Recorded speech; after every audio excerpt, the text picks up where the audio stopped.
part of it? Yes, of course I am.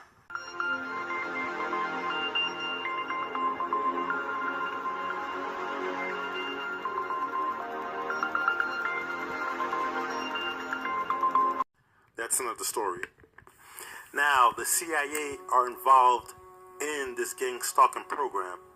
How? Well, not directly, but historically, the tactics that the CIA used or tried to develop through MK Ultra are involved in the gang stalking program.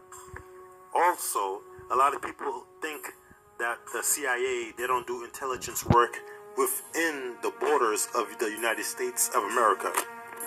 That is not true.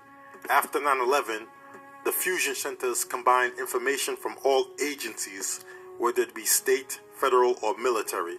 And the CIA, they pay a lot of third-party groups to do their intelligence work. So, because last year alone, a lot of private intelligence agencies, they made so much money from the U.S. government because they did the United States government intelligence work. And the CIA, they contract these groups. And in turn, when the FBI or CIA, since they're bound by the law, these third-party groups are not bound by the law. So when the CIA or FBI wants them to do their dirty work, guess who's going to be hired to do their dirty work? These third-party intelligence groups or these risk management groups. And these groups are involved in the gang stalking on the behalf of the CIA and the FBI, as well as the fusion centers. Also, one key component that a lot of targeted individuals don't know on a federal level who's involved on a gang stalking level. I'm going to say it, but first, before I tell them who it really is behind the gang stalking level on a federal level, well, let me explain another group first. And that group is Homeland Security. Yes, Homeland Security is involved in gang stalking. They give out grants. They're in charge of the fusion centers, which take all the information from all the state and federal military levels. So now, after I said this, the most important group that's involved in gang stalking, you're not going to believe it, but it's actually FEMA. Yes, Federal Emergency Management Agency. They're involved in gang stalking. FEMA goes back to 1957. And why do I say FEMA? Because FEMA, they give out grants to these community watch groups, such as CERT.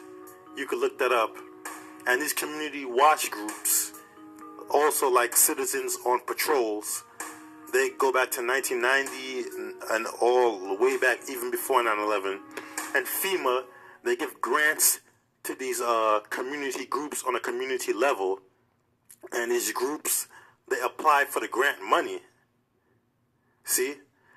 And in order to get the grant money, they have to have a justified reason to get this grant money. One of these categories is for disaster relief. So like say if there's a tornado and whatnot, and also for terrorism.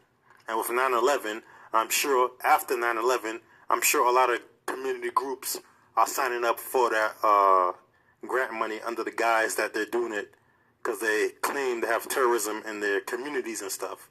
And that's why a lot of civilians or community level groups, they could actually try to put your name on a list or people who they don't like on this list just to get this grant money from FEMA. And this goes back to 1990.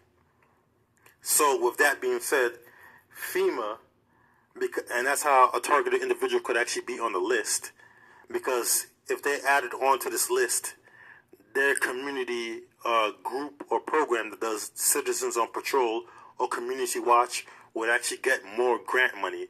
So the more people they add on their list, like, hey, we think this person is terrorism, we think this person is a terrorist, we need more money to watch him or keep an eye on him, they're going to get more grant money. So I'm sure that's why after 9/11, they added more people on the list.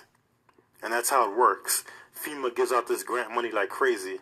And the funny thing about it is that FEMA, they do the drills, and as well as the military. The two groups that do the drills that a lot of people claim are mostly false flags are FEMA, which falls under Homeland Security right now, and it predates Homeland Security, or the military. They do drills too.